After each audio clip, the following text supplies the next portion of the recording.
Pakistan, Bangladesh, Iran और Cambodia के बाद वेनेजुएला चीनी खिलौनों का नया शिकार बन गया। सूरज निकलने से पहले ऑपरेशन एब्सोल्यूट रिजॉल्व में 150 प्लस अमेरिकी विमान वेनेजुएला की सीमा के पास पहुंचे, जिन्हें वेनेजुएला के चीनी स्टेल्थ हंटर एयरक्राफ्ट को पकड़ना था। रडार स्क्रीन इलेक्ट्रॉनिक युद्ध से भर गईं और एंटी रेडिएशन मिसाइलों से नष्ट हो गईं। चीनी रडार किसी भी अमेरिकी विमान को नहीं पकड़ सका। 3 घंटे के भीतर राष्ट्रपति मादुरो को पकड़ लिया गया और इससे चीनी हथियारों की पोल दुनिया के सामने खुल गई। एक बार फिर संख्या की बात करें तो चीन थानोस से कम नहीं लगता। एक चाल चले और पलक झपकते ही देशों को मिटा सकता है। 600 परमाणु हथियार, दुनिया की सबसे बड़ी नौसेना, तीसरी सबसे बड़ी वायुसेना और सबसे ज्यादा टैंकों की संख्या। दशकों तक इन्हीं 3 कारणों में से एक ने ज्यादातर देशों को आकर्षित किया। दूसरों को जलते देख जो देश पहले चीनी हथियारों के समर्थक थे, अब उनसे चुपचाप दूर हो रहे हैं। आंकड़े इसकी पुष्टि करते हैं कि चीन के हथियारों का निर्यात 2018 से 2022 की अवधि में 2013-2017 की तुलना में 23% गिर गया है। चीन के हथियार निर्यात में गिरावट आई, वहीं अमेरिका और फ्रांस ने नए बाजारों में विस्तार किया, लेकिन यह खुशी की बात नहीं है, क्योंकि इस गिरावट के बावजूद चीन ने किसी और की तरह अपने लेगो खिलौनों को हथियारों के रूप में बेचने की कला में महारत हासिल कर ली है। ओह माफ कीजिए, जानते हैं क्या, असल में लेगो खिलौने कहीं ज्यादा भरोसेमंद होते हैं। ठीक है, तो पहली वजह तो बिल्कुल साफ है। चीन की एयर डिफेंस बैटरी करीब $200 मिलियन और अमेरिकी पैट्रियट बैटरी करीब $1 बिलियन की है। अधिकांश हथियारों की कीमत पश्चिमी देशों से करीब आधी है, इसलिए अपने लोगों को खाना खिलाने में जूझ रहे देश के लिए ये साफ है। उन्हें पता है कि ये सबसे अच्छा विकल्प नहीं है, लेकिन यही एकमात्र विकल्प है जिसे वे खरीद सकते हैं। लेकिन उन्होंने इसे 10 गुना ज्यादा आकर्षक बनाने के लिए एक मास्टर स्ट्रोक भी खेला। उदाहरण के लिए ये इतना अच्छा काम किया कि चीन बांग्लादेश का सबसे बड़ा हथियार आपूर्तिकर्ता बन गया। वो जादू है लचीला वित्त पोषण। सरल शब्दों में इसका मतलब था चीनी सरकारी बैंकों से कम ब्याज पर दीर्घकालिक ऋण, जिससे गरीब देश बिना ज्यादा अग्रिम दिए हथियार खरीद सकते थे। जैसे बांग्लादेश ने चीनी फंडिंग से पनडुब्बियां और युद्धपोत खरीदे। ये बड़ा बदलाव था। पश्चिमी देश लचीला वित्त पोषण नहीं देते, जबकि चीन के सस्ते हथियार और लचीला वित्त पोषण उसे विकासशील देशों में लोकप्रिय बनाते हैं। चमक धमक के बावजूद कुछ वजह थी जिससे ये देश हथियार खरीदने में हिचक रहे थे। घटनाएं उनकी शंका सही साबित कर रही थीं। हर गुजरते दिन के साथ मेरा मतलब उन घटनाओं से नहीं है जिन्हें शायद ही किसी ने नोटिस किया, बल्कि उन घटनाओं से है जो ताबूत में आखिरी कील साबित हुई। 2020 में बांग्लादेश ने चीन निर्मित फ्रिगेट्स को नदी किनारे छोड़ दिया था और म्यांमार ने 16 में से 11 चीनी विमान जमीन पर ही खड़े कर दिए थे।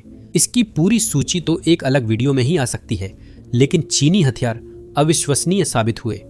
कुछ में खराबी आई तो कुछ घटिया सामग्री से टूट गए। सिर्फ कुछ लोग इन्हें देख रहे थे, अधिकांश रक्षा विशेषज्ञ या सैन्य उत्साही। लेकिन 2025 में हर किसी ने इनके हथियार देखे, वह भी गलत कारणों से। सिर्फ एक नहीं, बल्कि 2025 के मई में 3 खुलासे हुए, जब भारतीय ड्रोन और मिसाइलें पाकिस्तानी आतंकवादी लॉन्च पैड्स की ओर बढ़ीं तो उन्हें रोकना पड़ा। ऑपरेशन सुंदर में चीनी एयर डिफेंस समन्वयित जवाब नहीं दे पाई। बैटरियां अलग अलग थीं, इलेक्ट्रॉनिक वॉरफेयर से संचार लिंक टूटे और भारतीय हमले भारी रक्षा फायर के बिना हिस्सों को निष्क्रिय करने में सफल रहे। पाकिस्तानी जेट ने चीनी एयर टू एयर मिसाइल दागी, लेकिन वह नहीं फटी और भारत में सही हालत में मिली। कुछ महीनों बाद अमेरिका और इजराइल ने ईरान पर हमला किया। चीनी उपकरण स्टेल्थ फाइटर जेट्स नहीं पकड़ पाए, जिससे ईरानी मिसाइल क्रू अंधे रह गए। फिर कंबोडिया और थाईलैंड में टकराव हुआ। कंबोडिया का चीनी air defence system Thai F-16 और ग्रिपेन को रोकने में असफल रहा। रडार सिस्टम की खामियां और सिस्टम इंटीग्रेशन की टूट-फूट ने इन्हें जंग में बेकार किया। इन खराबियों की असली वजह क्या है? मेरा मतलब है, ऊपर से हम कहते हैं कि ये टेमू ग्रेड हथियार विनी पूह के खिलौने या लेगो का प्रतियोगी हैं। अंदर ही अंदर इन खराबियों के पीछे एक गहरी समस्या है, जिसे बेबस मरे वैज्ञानिकों से बेहतर कोई नहीं जानता। 5 मार्च 2025 को लियू योंगफेंग के बारे में रिपोर्ट आई कि वे कानूनी सीमाओं से कहीं ज्यादा काम करने के बाद बेहोश होकर गिर पड़े। बाद में उनकी पत्नी ने बताया कि 277 दिनों तक वे रात 9 बजे से पहले कभी काम से नहीं लौटे। लियू एक प्रतिभाशाली वैज्ञानिक थे। AI सेमीकंडक्टर्स और उन्नत सामग्रियों में खोज की होड़ ने काम का दबाव बढ़ा दिया था, जिसे शीर्ष वैज्ञानिक भी नहीं झेल पा रहे थे। लियू भी इसी दबाव का शिकार हुए। रिपोर्ट्स के अनुसार 60 साल से कम वैज्ञानिकों में जल्दी मौत और आत्महत्या के मामले बढ़े हैं। हाल ही में 76 ऐसे मामले दर्ज हुए। रक्षा उद्योग में भी यही स्थिति है। चीन का रक्षा उद्योग भी राजनीतिक नेतृत्व द्वारा तय की गई महत्वाकांक्षी उत्पादन और तैनाती की समय सीमाओं को पूरा करने के लिए जबरदस्त आंतरिक दबाव में है। यह सिस्टम अक्सर पूरी तरह से परीक्षण और सुधार की बजाय गति को प्राथमिकता देता है। सुरक्षा विश्लेषण यही कहता है। चीन के विज्ञान और प्रौद्योगिकी क्षेत्रों में शोधकर्ता और इंजीनियरों को अत्यधिक लंबे कार्य घंटे और उच्च प्रदर्शन दबाव का सामना करना पड़ता है, जिससे थकावट और प्रमुख वैज्ञानिक क्षेत्रों में जल्दी सेवानिवृत्ति की समस्या बढ़ रही है। लेकिन कभी कभी यह गुणवत्ता की समस्या नहीं होती। चीन के कई हथियार अच्छी गुणवत्ता के होते हैं और पूरी तरह से काम कर सकते थे, लेकिन इस गति नाम की चीज ने सब कुछ गड़बड़ कर दिया। 2026 में वेनेजुएला संघर्ष में शामिल हुआ, जब उसके लगभग आधे चीनी रडार पहले ही बंद थे। स्पेयर पार्ट्स की कमी से पाकिस्तान ने कुछ जहाजों के पार्ट्स निकालकर दूसरों को ठीक किया, जबकि बांग्लादेश ने पूरे प्लेटफॉर्म छोड़ दिए। चीन के पास पश्चिमी आपूर्तिकर्ताओं जैसा वैश्विक रखरखाव और स्पेयर पार्ट्स निशस्त नेटवर्क नहीं है। तो वास्तव में उनकी कमजोरियां सिर्फ लैब तक सीमित नहीं रहती। मैदान में ये कमजोरियां लॉजिस्टिक असफलताओं में बदल जाती हैं। धीमी स्पेयर पार्ट्स सप्लाई और खराब आफ्टर सेल सपोर्ट के कारण चीनी हथियार बेकार पड़े रहते हैं, जबकि खरीदार उन्हें चालू रखने के लिए जूझते रहते हैं। इसका कारण है हर चीज में गति को प्राथमिकता देना। गुणवत्ता या निष्पादन अहम नहीं। ये बात 1990 के दशक के वे दो अमेरिकी एयरक्राफ्ट कैरियर बेहतर जानते हैं, जिन्होंने चीन के गति के जुनून को जन्म दिया। यह निर्णायक क्षण 1995 से 1996 के बीच आया था। यही वह समय था। ताइवान स्ट्रेट संकट में चीन ने राष्ट्रपति चुनाव से पहले ताइवान को डराने के लिए द्वीप के पास मिसाइल परीक्षण और सैन्य अभ्यास किए। संयुक्त राज्य अमेरिका ने जवाब में 2 एयरक्राफ्ट कैरियर बैटल ग्रुप्स को सीधे ताइवान स्ट्रेट में तैनात कर दिया। चीन न तो उन्हें रोक सका और न ही उनकी मौजूदगी को किसी मायने में चुनौती दे सका।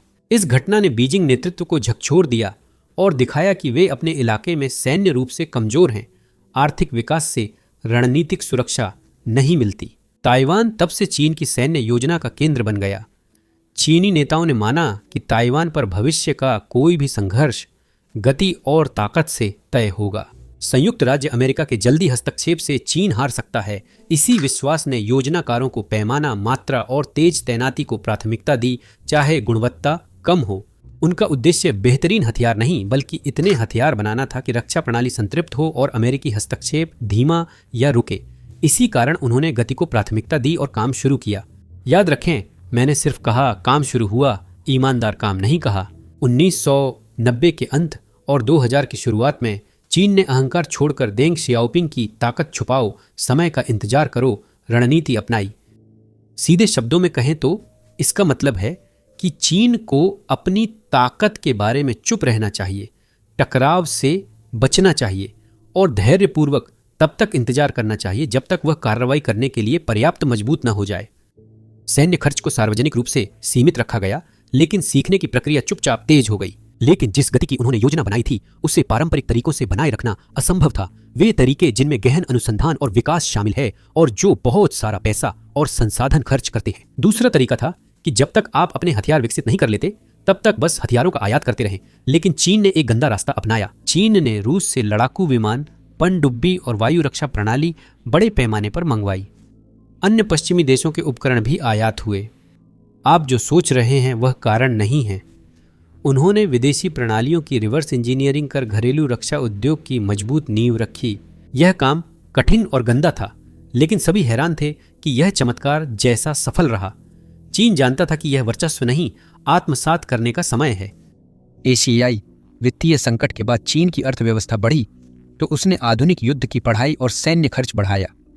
1998 और 2007 के बीच चीन का रक्षा बजट औसतन 15.9% की दर से बढ़ा, जो लगातार 12.5% की जीडीपी वृद्धि से भी तेज था। 2008 में चीन ने $58.76 अरब का रक्षा खर्च बताया, जबकि अंतर्राष्ट्रीय आकलनों से असली आंकड़ा ज्यादा था। इसी समय चीन ने आर्थिक ताकत को सैन्य क्षमता में बदलने का निर्णय लिया और पारंपरिक तरीकों से कहीं तेज हथियार बनाना शुरू किया। भू राजनीतिक दबावों ने इस दिशा को और तेज कर दिया। अमेरिका ने पूर्वी एशिया में अपने गठबंधनों को मजबूत किया, पश्चिमी प्रशांत क्षेत्र में अपनी नौसैनिक मौजूदगी बढ़ाई और ताइवान को हथियारों की बिक्री में इजाफा किया। बीजिंग के नजरिए से ये कदम एक घेराबंदी रणनीति का हिस्सा थे जिसे चीन के उदय को रोकने के लिए बनाया गया था। जवाब में चीनी योजनाकारों ने ऐसी मिसाइल, पनडुब्बी, वायु रक्षा और स्ट्राइक विमान विकसित किए जो A-2AD में सक्षम हों और अमेरिकी सेनाओं को चीनी तटों से दूर रखें। लेकिन 2008 की वैश्विक वित्तीय संकट वह क्षण था जिसने इस दृष्टिकोण में चीन का आत्मविश्वास और मजबूत कर दिया। पश्चिमी देशों ने रक्षा बजट घटाया जबकि चीन ने सैन्य खर्च 2 अंकों की दर से बढ़ाया और वैश्विक अस्थिरता को अवसर माना। हथियार उत्पादन घरेलू उद्योग और रोजगार को समर्थन देकर चीन की शक्ति बढ़ाता था। जब अन्य देश कटौती कर रहे थे तब इसमें तेज वृद्धि हुई। लेकिन सत्ता में आने वाला पागल व्यक्ति वैश्विक रक्षा की दिशा बदलने वाला था। यह दौर 2012 में शी जिनपिंग के सत्ता में आने के बाद शुरू हुआ। शी ने सैन्य आधुनिकीकरण को रणनीति का केंद्र बनाया और कहा कि पीपुल्स लिबरेशन आर्मी को आधुनिक युद्ध जीतने में सक्षम होना चाहिए। रक्षा उद्योगों पर तेजी से परिणाम और बड़े पैमाने की प्राथमिकता का दबाव बढ़ा। क्षेत्रीय तनावों ने इस प्रक्रिया को और तेज किया। दक्षिण चीन सागर में विवाद तब बढ़े जब चीन ने पड़ोसी देशों पर क्षेत्रीय दावे लागू किए। 2014-2016 में कृत्रिम द्वीप निर्माण के दौरान नौसेना और वायुसेना की लगातार मौजूदगी जरूरी थी जिससे बड़े बेड़े और सैन्य कवरेज की मांग बढ़ी। चीन की विदेशी व्यापार और ऊर्जा निर्भरता ने योजनाकारों को तटीय रक्षा से आगे सोचने पर मजबूर किया, जिसके परिणाम 2020 तक स्पष्ट थे। चीन ने जहाजों की संख्या के हिसाब से दुनिया की सबसे बड़ी नौसेना, सबसे बड़ा टैंक बेड़ा और पृथ्वी पर सबसे तेजी से बढ़ती मिसाइल ताकतों में से एक बना ली थी। ये हथियार निर्यात या प्रदर्शन के लिए नहीं बल्कि अन्य कारणों से बनाए गए थे। चीनी नेताओं का मानना था कि भारी संख्या ही दशकों की हीनता और अतीत के अपमानों जैसे ताइवान जलमरुमध्य संकट को रोक सकती है। भू राजनीतिक दबाव, क्षेत्रीय विवाद और वैश्विक व्यापार सुरक्षा ने चीन को सैन्यीकरण की ओर धकेला। संख्या एक बीमा बन गई, एक संकेत देने, संकल्प दिखाने और क्षेत्रीय शक्ति संतुलन को फिर से आकार देने का तरीका बन गई। भले ही व्यक्तिगत प्रणालियां अपूर्ण थीं, इस रणनीति की एक छुपी हुई कीमत थी। जब गति और बड़े पैमाने के लिए बनाए गए हथियारों का परीक्षण आखिरकार नियंत्रित वातावरण के बाहर किया गया तो जो कमजोरियां उस संख्या के कारण छुपी हुई थीं वे सामने आने लगीं। सबसे बुनियादी कमजोरी सामग्री विज्ञान और धातु कर्म में है। आधुनिक सैन्य प्लेटफॉर्म टाइटेनियम मिश्र धातुओं पर निर्भर हैं। इन सामग्रियों को ऊंचे तापमान में मजबूत और हल्का होना चाहिए। इन्हें तैयार करने के लिए अशुद्धियों पर परमाणु स्तर का नियंत्रण, विशाल इनगट्स में समान दानेदार संरचना और सीमित तापमान सीमा में हीट ट्रीटमेंट की सटीकता की आवश्यकता होती है। पश्चिमी एयरोस्पेस उद्योगों को यह प्रक्रिया सीखने में 40 साल से ज्यादा लगे। चीन ने ऐसा नहीं किया है। यह मैदान में साफ दिखा। म्यांमार के JF-17 लड़ाकू विमानों में 2 साल में ही विंग हार्डपॉइंट्स के पास संरचनात्मक दरारें आ गईं, जिससे पता चला कि मिश्र धातु चक्रीय उड़ान तनाव नहीं झेल पाई। पाकिस्तान के F-22P फ्रिगेट्स के कई जहाज़ों में क्रैंक केस की समान खराबी मिली, जिससे प्रणालीगत सामग्री विफलता का संकेत मिलता है। बांग्लादेश ने नौसेना प्रणालियों में खराब धातुकर्म के कारण $100 मिलियन से अधिक की लागत वाले सभी जहाज़ों को छोड़ दिया। ये रखरखाव की गलतियां नहीं थीं, बल्कि बुनियादी निर्माण दोष थे। धातुकर्म से जुड़ी हुई चीन की कमजोरी कंपोजिट सामग्री में भी है। बोइंग 787 जैसे आधुनिक विमानों में 50% से ज्यादा कंपोजिट सामग्री होती है। इन सामग्रियों के लिए सटीक कार्बन फाइबर, व्यास नियंत्रण, स्थिर रेजिन रसायन और त्रुटिहीन क्योरिंग चक्र जरूरी हैं। छोटे विचलन भी डीलैमिनेशन, नमी, अवशोषण व थर्मोक्रैकिंग का कारण बन सकते हैं। पश्चिमी कंपनियों ने इन प्रक्रियाओं को परिपूर्ण करने में अरबों डॉलर और दशकों लगाए हैं, जबकि चीन कंपोजिट्स बना सकता है, पर उसकी गुणवत्ता अब भी अविश्वसनीय है। म्यांमार और बांग्लादेश में फील्ड तैनाती के दौरान कंपोजिट के क्षरण के क्लासिक संकेत मिले, जिससे पता चला कि उत्पादन प्रक्रियाएं अधूरी थीं। शायद सबसे स्थायी कमजोरी इंजन निर्माण है। जेट इंजन 1500 डिग्री सेल्सियस से अधिक तापमान पर चलते हैं और single crystal turbine blades thermal barrier coatings पर निर्भर करते हैं। इस तकनीक के लिए भारी निवेश और दशकों की संस्थागत जानकारी की आवश्यकता होती है। चीन अब भी विश्वसनीय सिंगल क्रिस्टल ब्लेड्स बड़े पैमाने पर नहीं बना सकता। इससे चीनी इंजनों की थ्रस्ट दक्षता और आयु घटती है।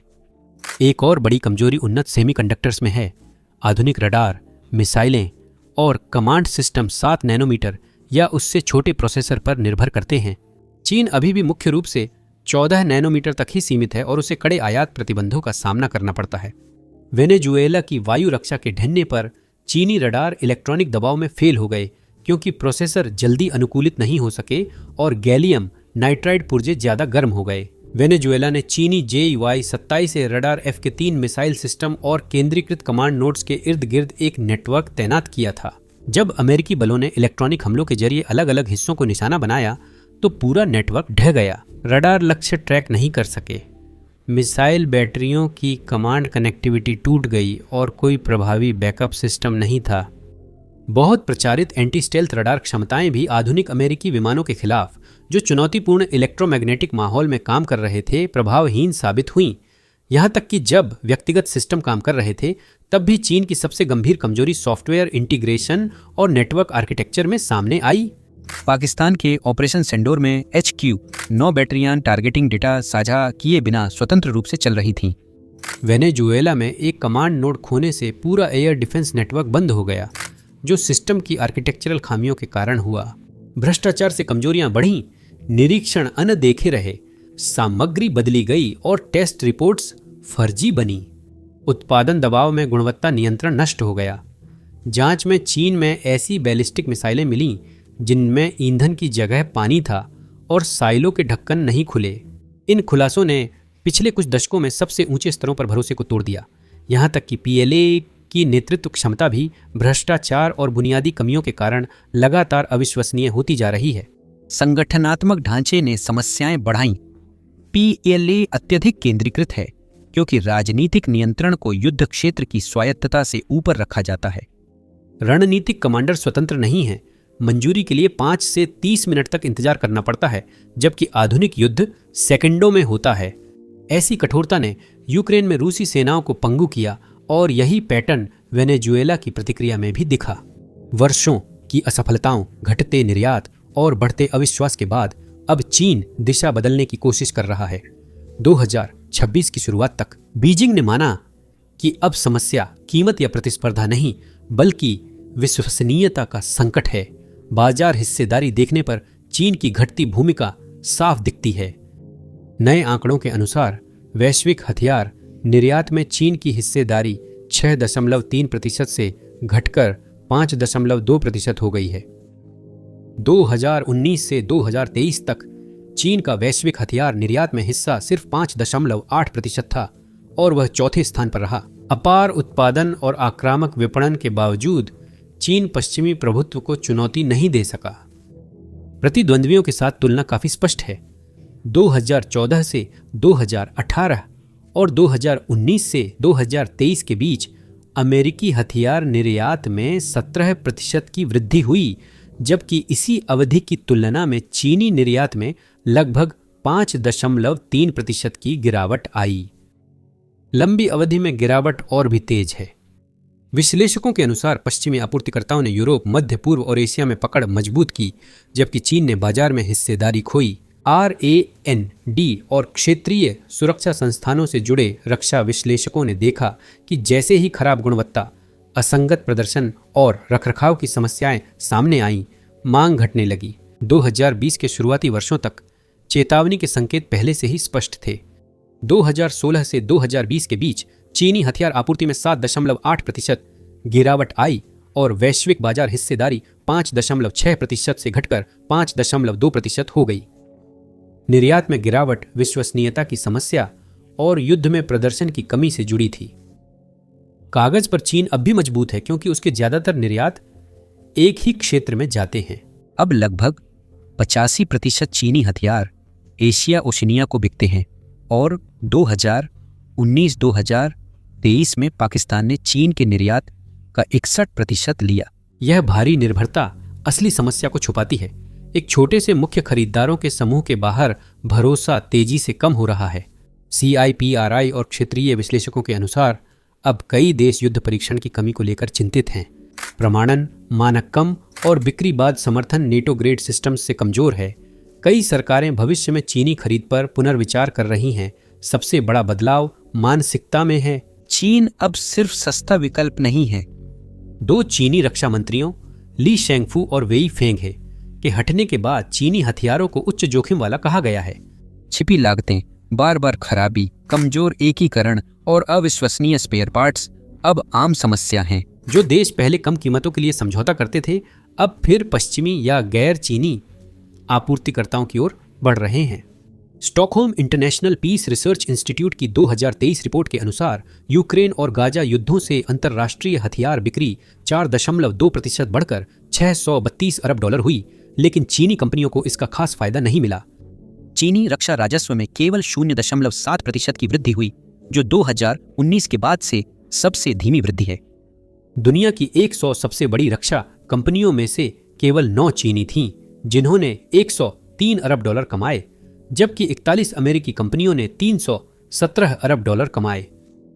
चीन की प्रमुख हथियार कंपनियों की संयुक्त आय 10% गिरकर $88.3 अरब रह गई, जो वैश्विक शीर्ष 100 में शामिल सभी देशों में सबसे बड़ी सामूहिक गिरावट है। नोरिनको ने अकेले ही अपनी आय में 31% की गिरावट दर्ज की, जो $20.31 अरब से घटकर $13.97 अरब रह गई, जब भ्रष्टाचार की जांचों के कारण अनुबंधों में देरी या रद्दीकरण हुआ। लोरेनको एक सरकारी रक्षा कंपनी है।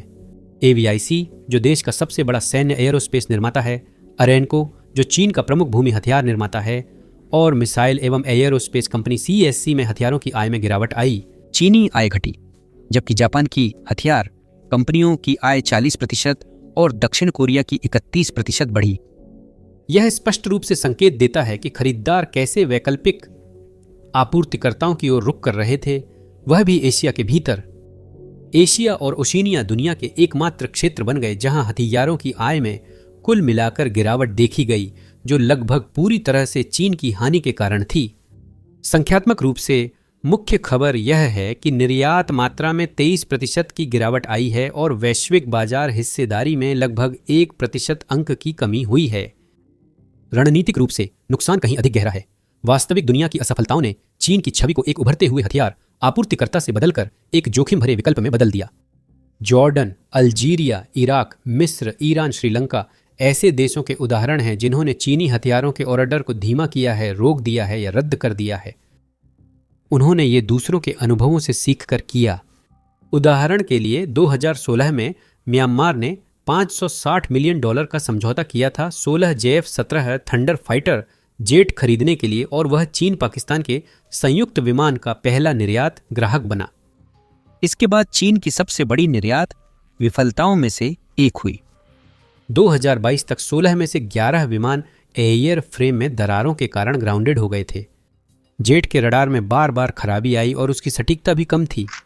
हथियार मिशन कंप्यूटर दृश्य सीमा से बाहर मिसाइल संचालन में विफल रहा। इंजन बार बार खराब हुए, जिससे म्यांमार के सैन्य नेता ने कड़ी असंतुष्टि जताई और पाकिस्तान से संबंध तनावपूर्ण हो गए। चीन को कूटनीतिक हस्तक्षेप करना पड़ा। असल में पाकिस्तान ने नए वेरिएंट भी पेश किए, लेकिन म्यांमार ने उन्हें पूरी तरह से ठुकरा दिया। बाद में 2020 तक बांग्लादेश ने अपनी नदी के किनारों पर कई चीनी निर्मित फ्रिगेट्स को छोड़ दिया। जहाज़ों को खराब धातुकर्म, रडार और फायर कंट्रोल सिस्टम, बंदूकों की खराबी व स्पेयर पार्ट्स की कमी जैसी समस्याएं थीं। बार बार मरम्मत के बाद भी ये जहाज़ समुद्र में मानकों के अनुसार नहीं चल सके। चीन के करीबी सैन्य साझेदार पाकिस्तान को भी गंभीर समस्याएं हुईं। चीन में बने पाकिस्तान नौसेना के जुल्फिकार श्रेणी फ्रिगेट्स में कई जहाज़ों में समान इंजन खराबी देखी गई। लगातार कई जहाज़ों में खराबी दिखना बताता है कि यह सिर्फ रखरखाव नहीं, बल्कि डिजाइन की बुनियादी खामी है। F-22 जुल्फिकार में इंजन फेल होने की घटनाएं बार बार हो रही हैं। ये खराबियां, जो अक्सर मिशन के बीच में होती हैं, अनियोजित डॉकिंग, अभियान रद्द होने और संयुक्त अभ्यासों व समुद्री युद्धाभ्यासों के दौरान रणनीतिक गति के नुकसान का कारण बनी है। चीन की घरेलू सेना को भी आंतरिक झटके लगे। 2023-2024 में शी जिनपिंग के भ्रष्टाचार विरोधी अभियान से गंभीर विफलताएं उजागर हुईं। PLA रॉकेट फोर्स में जांचकर्ताओं ने कई अंतर महाद्वीपीय बैलिस्टिक मिसाइलों में ईंधन की जगह पानी और ऐसे साइलो ढक्कन पाए जो खुल नहीं सकते थे। ये घटनाएं अलग थलग नहीं थीं, बल्कि प्रणालीगत रखरखाव और निगरानी की विफलताएं थीं। इस खोज ने चीन की परमाणु प्रतिरोधक क्षमता की विश्वसनीयता पर गंभीर सवाल खड़े कर दिए और यह उजागर किया कि भ्रष्टाचार और झूठी निरीक्षण रिपोर्टें सबसे संवेदनशील रणनीतिक बलों तक भी पहुंच गई थीं। 9 से ज्यादा वरिष्ठ जनरलों, जिनमें रॉकेट फोर्स, नौसेना व वायुसेना के शीर्ष अधिकारी थे, हटा दिए गए। जांच बढ़ने पर नोरिनको, AVIC और CASK जैसी रक्षा कंपनियों के प्रमुख हटाए गए। उत्पादन धीमा हुआ, अनुबंध रुके और डिलीवरी देर से हुई। लेकिन चीन के पास पुनर्प्राप्ति योजना है। चीन की पुनर्प्राप्ति रणनीति उसकी 2026-2030 की 15वीं पंचवर्षीय योजना में है, जो गुणवत्ता और विश्वसनीयता की ओर बदलाव दिखाती है। आंतरिक सफाई पहली प्राथमिकता है, क्योंकि भ्रष्टाचार ने नकली निरीक्षण और खराब उपकरण उजागर किए। खरीद नियम दोबारा लिखे जा रहे हैं, निगरानी कड़ी और निरीक्षण प्रणाली बदली जा रही है। लक्ष्य है कि खराब सिस्टम क्वालिटी जांच में न पास हो और विश्वास बहाल हो।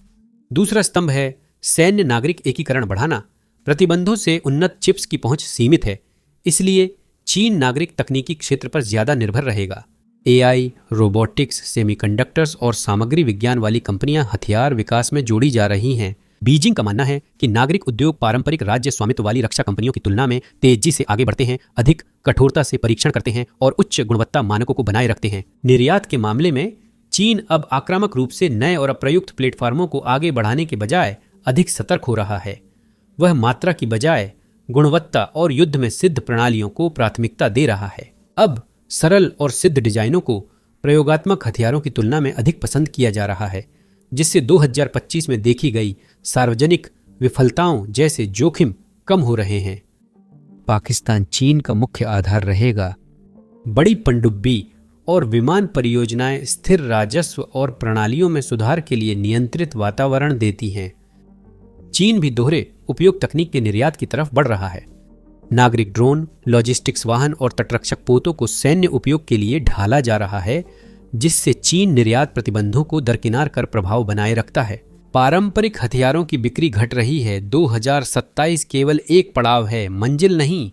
बीजिंग 2035 तक अपनी सैन्य संरचना पूरी करने और 2049 तक बेजोड़ क्षमताएं हासिल करने का लक्ष्य रखता है। संक्षेप में, चीन विश्वसनीयता के पतन से बचने की कोशिश कर रहा है, विश्वास को एक एक कदम फिर से बना रहा है और धीरे धीरे अपनी हथियार उद्योग को एक कागजी शेर से एक भरोसेमंद आपूर्तिकर्ता में बदलने की कोशिश कर रहा है। यह सफल होता है या नहीं, यही बात आने वाली पीढ़ी के लिए चीन के सैन्य प्रभाव को परिभाषित करेगी।